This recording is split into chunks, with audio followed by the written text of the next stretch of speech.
但是好在师傅那边目前看来依然只是一件小事，玉帝这边事情虽大，却也听了他的谏言，选取了一个较为稳妥的方案：神魂下凡。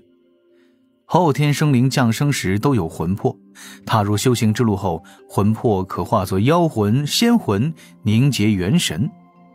玉帝这般先天生灵，先天化形时便为元神先驱，大多称其元神为神魂。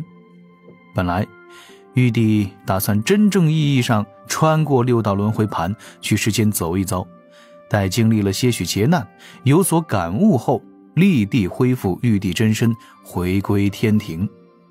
但是这般着实是有些冒险，天庭也会出现几十年缺少主心骨的危机期。经李长寿一番不怎么费力的力荐，玉帝很轻松就接受了李长寿提出的这个方案。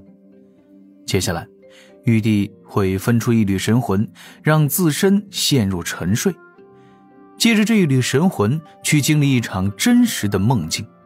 这般处置比起原本玉帝的设想，非但没有什么坏处，还有着诸多的好处。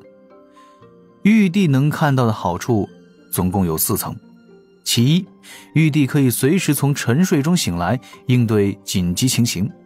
其二，哪怕是转世下凡历练感悟之事被人所知，又被谁所算计，玉帝本身也不会遇到危险。其三，更为隐蔽，不容易为人所知。其四，若是王母娘娘问起来，也方便解释嘛。然而好处其实还有第5层，只是这第5层鲜有人会考虑到，或许是李长寿杞人忧天，就是避免玉帝因为转世历劫时性情产生变化。对于玉帝而言，数十年也不算太长，这位陛下也是心热，先让李长寿稍等片刻，发了一道玉符飞去瑶池。随后玉帝直接将凌霄宝殿封起，对外宣布自身偶有感悟，要体悟天道，命东木公与水神会通明殿当值正神，商议处理天庭事务。若遇紧急要务，可由瑶池王母断绝。做完这些，玉帝前后用了不过是1个时辰。甚至渡仙门那边，青丘一族和狐女小兰还未离开，李长寿在天庭就已领到了玉帝的神魂灵光，离了开始自封的凌霄宝殿。不难看出，对此事玉帝陛下确实是期待了许久。玉帝可能不在乎此事能产生的功德之力，但是李长寿这个急缺功德的3阶正神，自然要趁此机会加深地府与天庭的联系。待数十年后玉帝回天时，李长寿还想搞一个大新闻，标题都已经想好了：玉帝亲历6道轮回，体验众生之艰难不易。怎么有一种你已经是个成熟的玉帝，该去踏上自己的征途了的这种即视感呢？将这一点神魂灵光小心翼翼地放在袖中，李长寿驾着这一具指道人径直赶回了水神府。稳妥起见，他多等了半个时辰。待一具实力媲美金仙境的指道人抵达天庭，又喊敖乙招3000精锐天河水军来水神府。为了表达敬重，李长寿将玉帝的神魂装在一只精致的玉盒中，又在周遭布置了数十层禁制，这才是放心地收了起来。趁着敖乙未到，李长寿主要心神回归渡仙门处，目送青丘一族驾船离开。不出李长寿所料，哪怕狐女小兰的红绳已经缠绕在了自家师父的泥人身上，二者的感情发展也绝对不会太顺利。齐元老道依然是果断拒绝了狐女小兰，这一次倒是留了余地，愿与之结交为好友。对此，狐女小兰颇为振奋，大有要在渡仙门附近结庐而居，没事就来好友家串门的架势。此事后续会如何发展，李长寿也是完全看不透，甚至他还有些怀疑，这背后有关系到整个人族和妖族的大算计。且观后事。我带兵过来了。一身银甲的敖乙自水神府外快步而来，头盔被他夹在肋下，虽是少年面容，已有6分英武气。李长寿起身甩了甩拂尘，哈哈哈哈，走吧，随我去地府阴司一行。敖乙像模像样的抱拳行礼。是。近来可回过东海？我此前在通明殿为你特意要来了出入狱符，我要让弟妹独守闺阁才是啊。哥哥，敖乙有些不好意思，嘀咕道：我昨日刚回来，最短1个月就会回去一趟。李长寿面笑着走入了星光遍布的夜幕，刚要继续调侃小龙，侧旁有一道倩影跳了出来。老师，这是要做什么去？带弟子一起啊？声如百灵，体态轻盈，一身浅蓝短裙，稍微挽起的青丝，又能随意地进出水神府中，除去龙吉公主还能有何人？她要去做什么？简单版答案：送你父亲去轮回。详细点答案：把你父亲的神魂装到了小盒中，送去地府阴司，托关系轮回转世，体会一把凡人的人生。李长寿温声道：有事要外出一趟，可是又有不懂的问题了。那我等老师回来再讨教。龙吉的反应颇为迅速，笑吟吟地答了一声。李长寿一开口说是要事，他便不再说同去2字，这一点让李长寿颇感舒适。当下李长寿让龙吉在水神府自行玩耍，便与敖乙匆匆出了府门。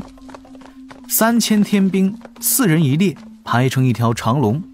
李长寿也被敖乙请入了一座华美的车架中，拉车的是2头颇为威武的异兽。天兵开路，天将相随，车过天门，无人阻拦，倒真的有一点普通权臣的味儿了。出得东天门，跨过浩瀚东海，这一队天兵各自撑起先例，宛若一条银白苍龙，顺着天柱一路下行，闯入了幽冥界中。这一路风驰电掣，云生雾随，引来不少炼气士注视，更是让那些赶去地府办事的仙人议论纷纷。行至丰都城雄关外，有一队阴兵向前，客客气气地将天庭车架拦了下来。待问明了车中是水神，又立刻让开道路，并抢先一步赶回丰都城报信。不多时，整个丰都城都变得热闹了起来。十殿阎君齐聚城门等候，3000阴司判官来了30位资历最老的大判官，其他的阴兵阴将更是数不胜数。水神的好帮手，与水神交情最深的地府巫族代表牛头马面被安排到了相对显眼的位置，稍后负责搞气氛。进入丰都城的通路已经被封了，前来阴司办事的仙人也被告知暂时不要活动。天兵开路，阴兵回避，车辇悬停，天降前禀。敖乙朗声道：禀水神，已到了丰都城外10里。车架中，李长寿收起手中品读的玉简，整了整白袍，提着拂尘低头出了车架，当即对着丰都城远远一拜，让兵马在此等候。轮回重地，大得后土之所在，莫要给阴司添麻烦。是。敖乙抱拳答应一声，点了30名天兵跟在李长寿的身后，一同驾云朝丰都城而去。城前寒暄2句，各自道一见礼。李长寿直入主题，笑道：此事是有要事与阴司相商，还请找个僻静之地，咱们细细言说。水神请。秦广王立刻安排了下去，命阴司大鬼小鬼散去，10位阎君连同牛头马面，将李长寿和敖乙引去了阎罗殿中。到了殿内，秦广王坚持要让李长寿上座，李长寿自是顾辞。地府阴司能这般给面，一是有求于天庭，二是看在了妖生山之战，李长寿化解北周巫族的族灭之危。10位阎君在天道序列中地位不低，而李长寿对自己的分量一向是朝着最稳的方向掂量。坐在阎君刚命人搬来的石椅中，李长寿看了眼左右，又道：好矣，待天兵去殿外守候。秦广王见状，顿时接道：除牛头马面2元帅，各护卫退去。当下大殿中的阴差与天兵齐齐退走，让这座威严中带着一点阴森的大殿顿时变得空旷起来。李长寿清了清嗓子，坐在侧旁的10殿阎君旁边站着不敢说话的牛头马面，齐齐向前探身，生怕错过了李长寿的只言片语。各位不必如此紧张，其实对地府来说，实质上也不是什么难事。秦广王笑道：水神交代之事，如何有难事？那都是大事，更何况是这般动了天庭仪仗。武官王在旁拱手笑道：先前北周之事，多亏有水神您出手，我等实在不知该如何报答。水神若有所请，我等自当竭力而为。李长寿沉吟几声，在袖中拿出了那只玉盒，托在掌心。实不相瞒，此次我前来地府阴司，为公非为私，此事需要各位100年内绝对保密，万不可对外言传半个字。10位阎君顿时瞪起了铜铃般的大眼睛，一个个屏住呼吸。我想让各位帮忙，送一缕神魂投胎转世。这座阎罗殿中顿时安静了下来，落针可闻，烛火作响，直到牛头嘴边冒出了一声嗨。然而牛头还没来得及多说，一旁的马面脚疾眼快，把牛头直接踹在了地上。离着稍近的楚江王，牛头一巴掌拍了下去，打的这个牛头是眼冒金星。此事着实是大事，秦广王定声道：但无论有多困难，我地府定会全力以赴，阴司上下绝对会帮水神完成这般大事。这般我就放心些了。各位请看。他淡定地解开宝盒的禁制，其上透出了一缕缕金色功德，直接用功德凝成了一名白衣青年闭目打坐的身影。要转世的并非旁人，正是咱们天庭的玉帝陛下。扑通几声，却是几只石椅被直接摁塌，10位阎君齐齐站起身来，先是瞠目结舌，而后面面相觑，差点就给直接跪了。玉帝转世，这如何使得？玉帝可是受伤了？这似乎是一缕神魂呐。不错。李长寿起身笑了一声，随后便收起笑意。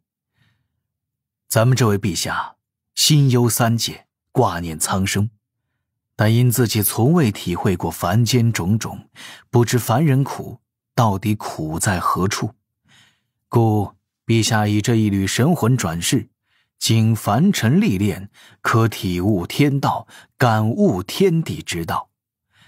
各位，此事万不得泄露出去，免得坏了陛下的修行。明白。我们办事，水神您放心。10殿阎君顿时凑了上来，围在这锦盒周遭一阵的嘀咕，商议该如何轮回，该如何保密，又该如何对后土娘娘禀告此事。李长寿很快就捕捉到了关键点。后土娘娘倒是意外确定了，身化6道轮回盘的后土娘娘此时还能直接与外界交流，这应该是地府的底牌，也是丰都城最后的依凭。李长寿并未多问，各位阎君围成了一个圈，不断地商议着。轮回投胎这种事是他们的专业领域，牛头马面在旁边凑了过来，好奇地打量着玉帝的神魂，头套一阵晃动。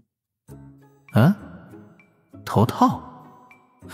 李长寿看了一下这10位头角狰狞、面容吓人的阎君，仔细地辨认了一下，果然在脖子处发现了细微的色差。很快10位阎君商量清楚了此事。秦广王向前言说道：水神，此事我等定会全力相助，只是有2件事。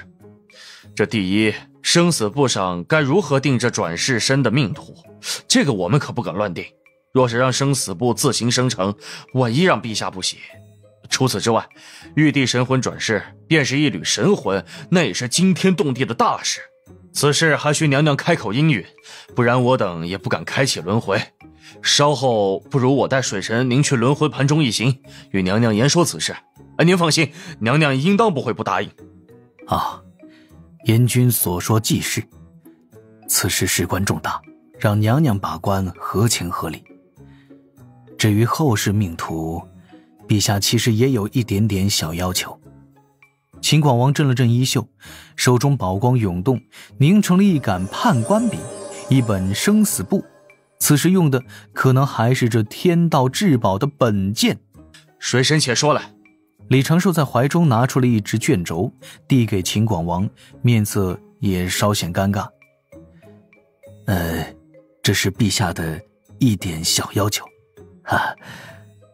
陛下这一次是去体验凡人生活，重点就在于普通2字，所以就选个普通的富贵人家。有一个普通的青梅竹马，还要有一个普通的志向，整个人生要尽量的普通的精彩。重点是陛下想要体会为人兄长的滋味，一定要着重安排一个普通的绝色小妹。